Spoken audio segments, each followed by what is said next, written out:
Data di Kepri ya per hari ini 38 di Batam, 9 di luar Batam. Ini totalnya 47. Itu yang positif ya. Yang positif, Yang meninggal 2. Yang harus diralat itu kan selama ini kan kalau dari masyarakat bilang kami garda terdepan, salah sebetulnya. Kami nggak mau bilang garda terdepan.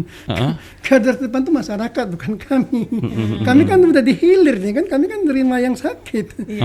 Ya kalau garda terdepan itu masyarakat kan. Kalau makanya kalau peran serta untuk menurunkan angka COVID itu bukan dokter, masyarakat sendiri. Masyarakat sendiri. Kalau masyarakat tidak menerapkan protokol kesehatan kan makin membludak nih kasus kan.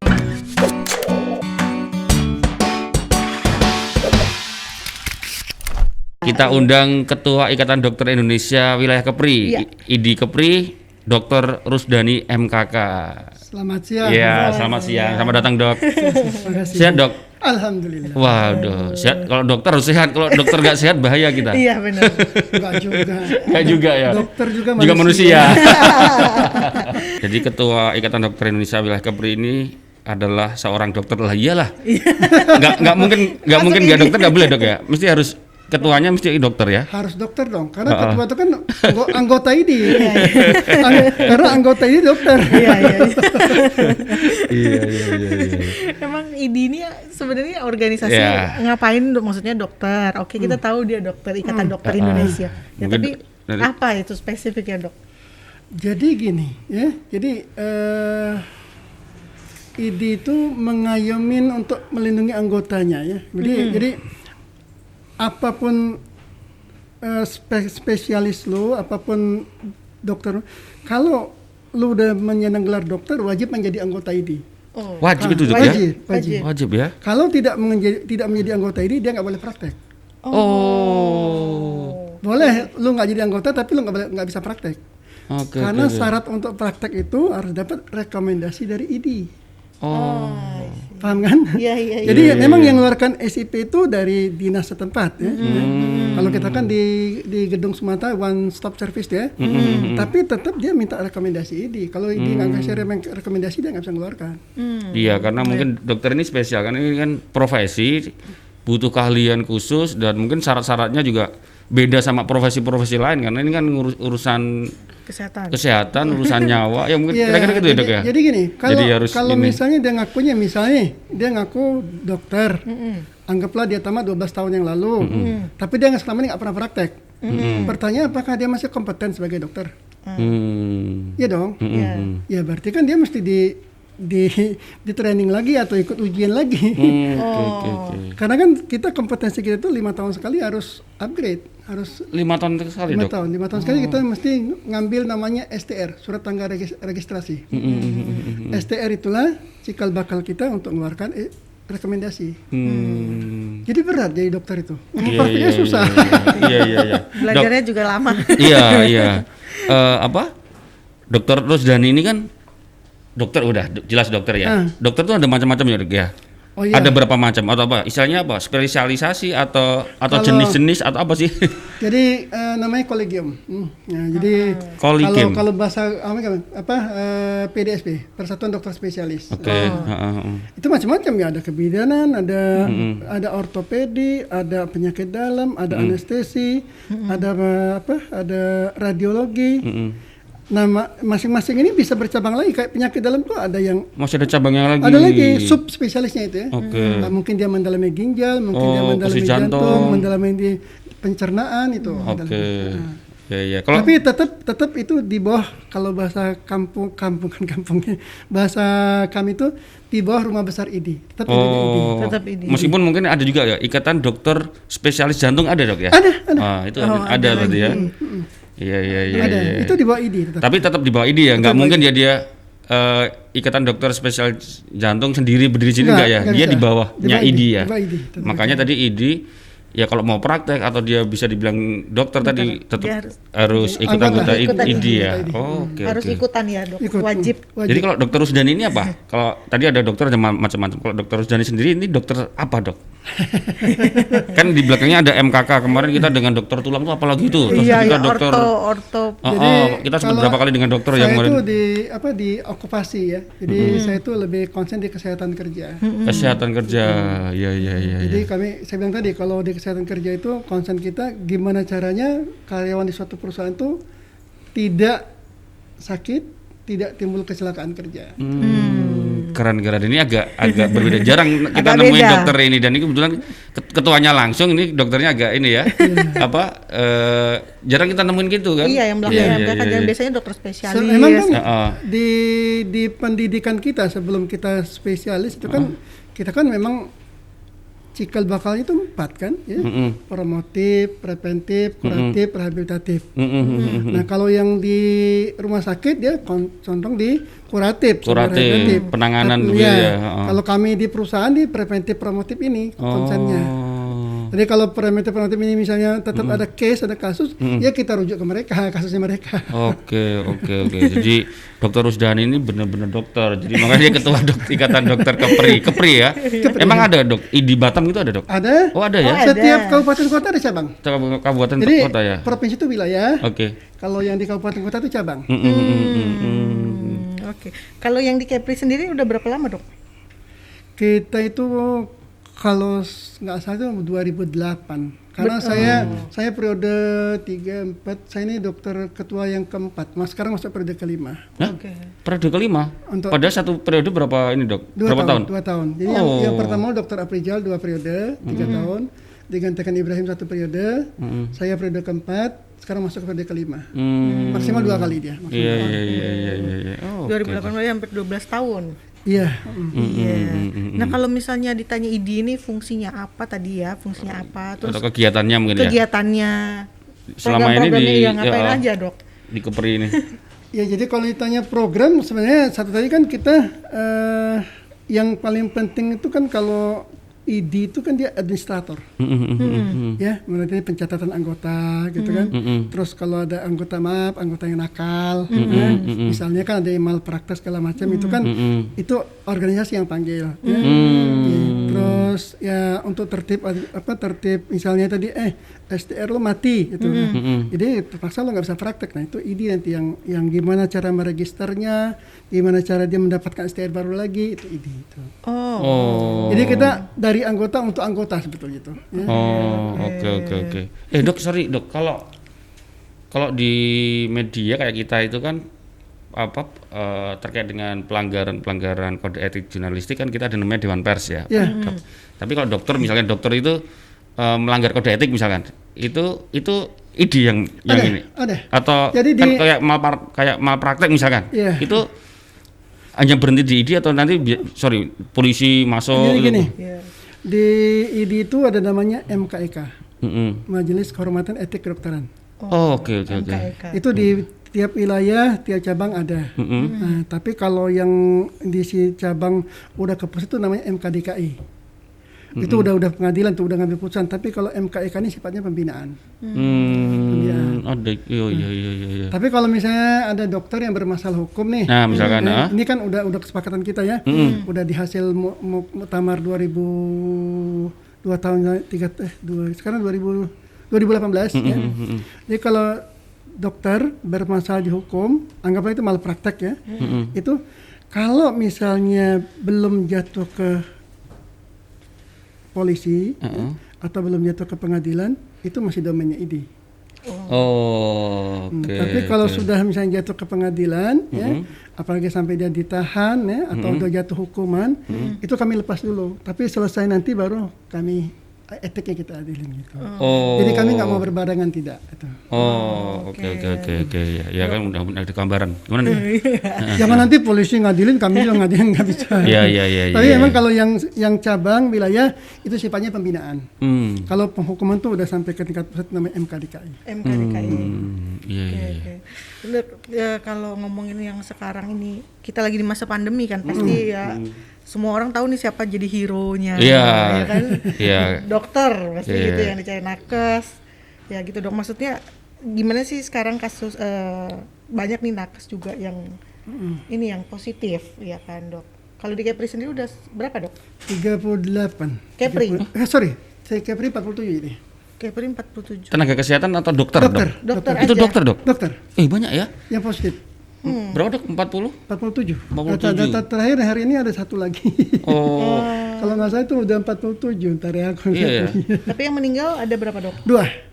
Dokter, udah meninggal 2 ya? Meninggal 2. Oke. Padahal hari ini update itu ada 139 Itu dokter meninggal se-Indonesia. 130, berarti untuk Se-Indonesia 139, di Kepri 40. 47. Tapi yang meninggal 2. Bukan. 139 itu yang meninggal tuh, Pak. 139 meninggal seluruh Indonesia. Kalau di Kepri yang meninggal 2. Data di Kepri ya per hari ini 38 di Batam, 9 di luar Batam. Ini totalnya 47. Itu yang positif ya. Yang positif, Yang meninggal 2. Yang meninggal 2. Banyak juga ya. Banyak juga ya. Waduh. Paling banyak di Batam. Batam. Gitu. Wah, makanya kalau sekarang hari ini kita bilang dokter adalah ya hero dan teman-teman tenaga kesehatan adalah hero, ya menurutku benar. Mereka pejuang bener loh. Resikonya paling gede ya, Dok ya. Yang harus diralat itu kan selama ini kan kalau dari masyarakat bilang kami garda terdepan, salah sebetulnya. Kami nggak mau bilang garda terdepan. Garda terdepan itu masyarakat, bukan kami. Kami kan udah dihilir nih kan, kami kan nerima yang sakit. Ya kalau garda terdepan itu masyarakat kan. Kalau makanya kalau peran serta untuk menurunkan angka COVID itu bukan dokter, masyarakat sendiri. Iya, betul. Masuk akal juga sih. Kami kan cuma ngobatin. Penanganan. Kalau masyarakat tidak menerapkan protokol kesehatan kan makin membludak nih kasus kan. Iya. Jadi garda terdepan itu bukan dokter, masyarakat sebetulnya. Iya, makanya kita salah. Makanya pernah kemarin kita dengar wah, ini harus diluruskan nih, kalau enggak nanti semua beban persoalan pandemi COVID ini semuanya tuh bebannya di dokter, gitu ya, Dok ya? Iya. Kan sebenarnya tadi kan, makanya kan lebih penting promotif, preventif. Iya. Jangan langsung kuratifnya itu kan. Kalau ini nggak jalan, otomatis kan kasus makin booming, makin naik. Ya, sewaktu-waktu nanti, tapi udah terjadi ya. Rumah sakit penuh. Iya. Nggak nampung lagi. Mau taruh di mana pasien? Iya. Jumlah dokter juga terbatas. Iya. Terbatas jumlah dokter, betul. Iya. Gimana nanti kalau masyarakat sendiri tadi tidak merasa itu garda terdepan, terus mereka akhirnya kebablasan, kasih dokternya yang nggak mampu, nggak sanggup lagi. Dok, kalau sampai hari ini di Kepri ada jumlah tenaga dokter itu ada berapa, Dok? Seluruh Kepri, anggota ID ya di Kepri ya? Plus minusnya 1.200. 1.200. Tapi 700 lebih, hampir 800 di Batam ya. Banyaknya di Batam. Di Batam. Dok, kalau melihat yang banyak yang memang yang tenaga kesehatan, dokter tadi banyak kasusnya, terus apa sih yang harus dilakukan ini, maksudnya supaya dokter-dokter ini juga lebih berhati-hati juga gitu maksudnya, Dok? Sebenarnya kalau saya minta lagi, masyarakat harus jujur. Kembali ke masyarakat.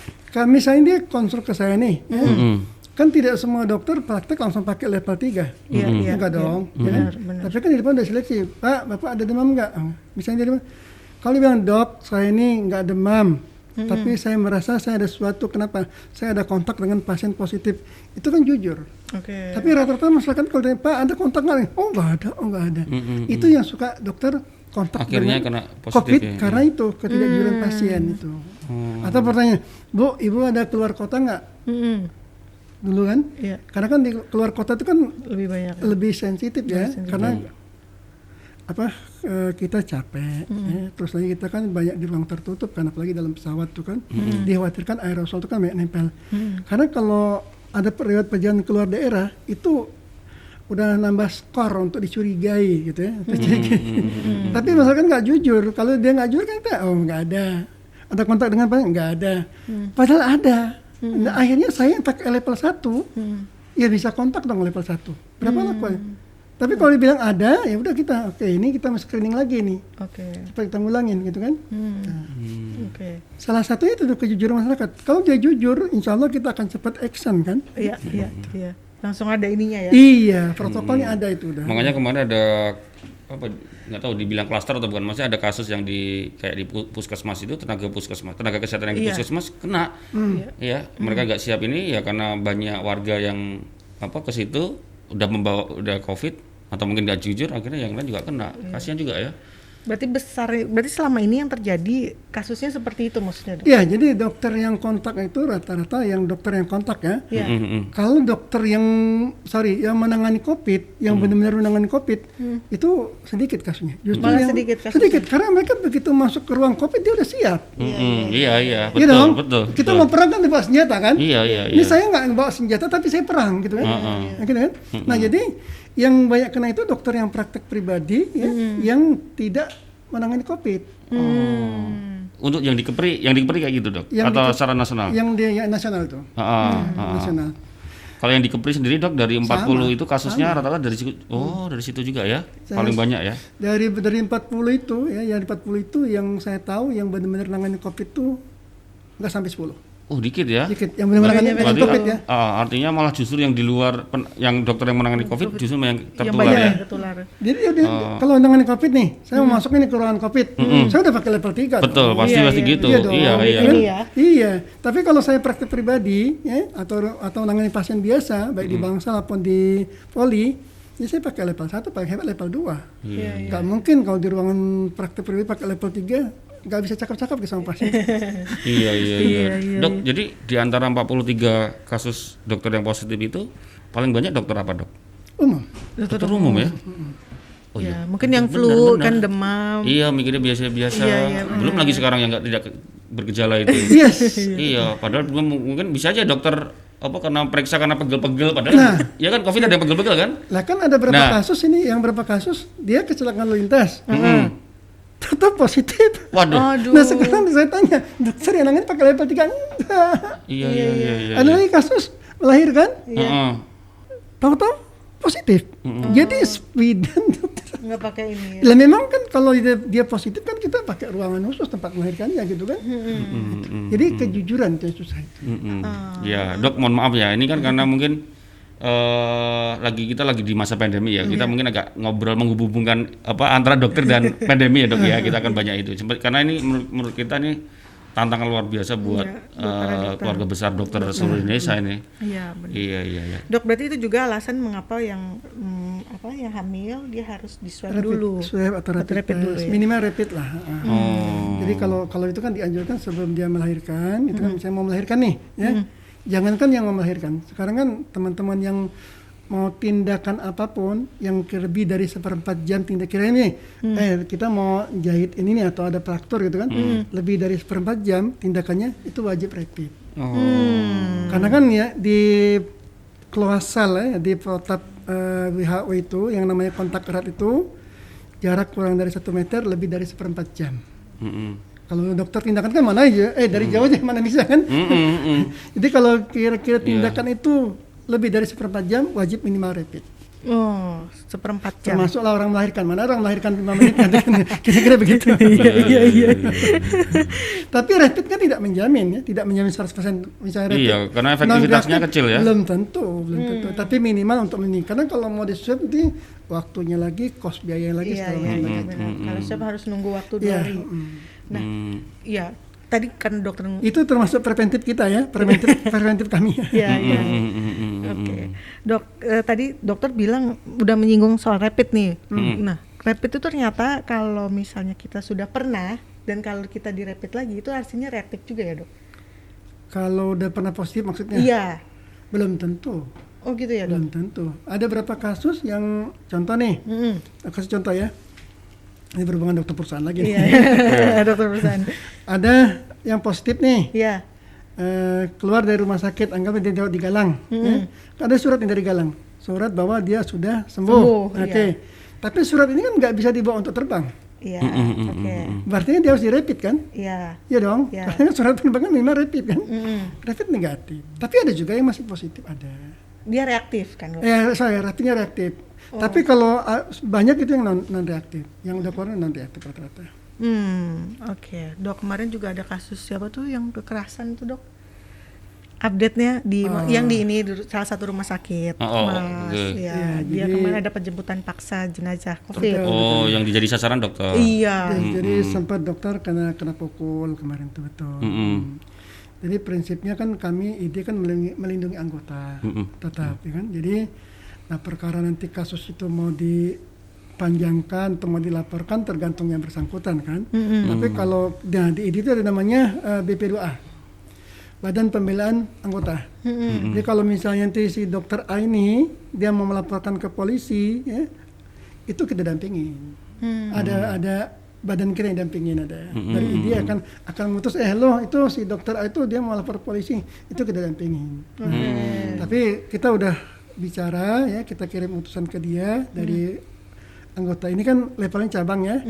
Dari cabang udah ketemu dia, ya tidak ada niat untuk melapor ya kita. Dokternya tidak mau niat melapor. Tapi kalau dia niat melapor, ID akan mendampingin. Makanya di situ fungsi dari ID tadi. Yes. Iya. Kembali lagi ke dokternya juga ya, maksudnya yang tadi kasusnya dokternya enggak kembali lagi kan, tapi sebagai organisasi kita nggak bisa kami laporkan ke polisi, tapi kalau yang bersangkutan nggak mau. Oke. Jadi secara kekeluargaan. Iya, ya udahlah, semoga selesai dan tidak terulang lagi lah kayak gini. Iya. Benar. Ya memang nggak enak sih ya, kita udah udah capek gitu kan, kena aniaya lagi gitu. Iya.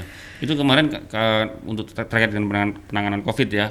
Dok, kalau untuk di Kepri sendiri dari yang terdaftar di ID, dokter yang khusus menangani COVID di Kepri ini ada berapa, Dok? Ada berapa dokter yang khusus menangani COVID? Jadi gini, yang menangani COVID itu teamwork ya, bukan satu dokter. Oh, maksudnya bukan spesialis yang khusus paru-paru, enggak ya? Dia spesialis, cuman yang menangani COVID satu ada spesialis anestesi masuk itu. Anestesi juga ya? Masuk, penyakit dalam masuk. Jantung juga masuk. Anak juga masuk. Dokter anak juga ngurusin COVID? Kalau COVID anak siapa yang? Oh iya.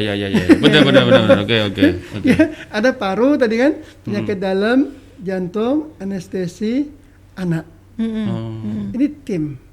Jadi misalnya kasus anak, ini kasusnya anak dia. Ya, tapi kalau misalnya ini COVID, misalnya tiba-tiba ada heart attack atau ada perikarditis, gangguan jantung, ya dokter jantung, jadi tim dia.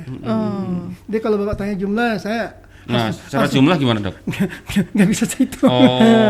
Jadi masing-masing rumah sakit itu tergantung kuantiti dari itu tim mereka itu. Enggak, kita ingin memastikan aja. Ini kan kasus positif kan bertambah terus, Dok, ya kan? Dan di situ kan bagian akhir penanganannya itu kan di dokter. Nah, misalkan ini kita nambah 100, misalkan ya, apalagi belum nih kemarin, Dok, yang klaster industri, manufaktur di beberapa kawasan industri kena, ini nambah lagi kemarin. Kalau dokternya kita nggak tahu misalnya ini berapa, terus nanti nambah terus pasien. Jadi gini, cukup nggak tertangani nggak?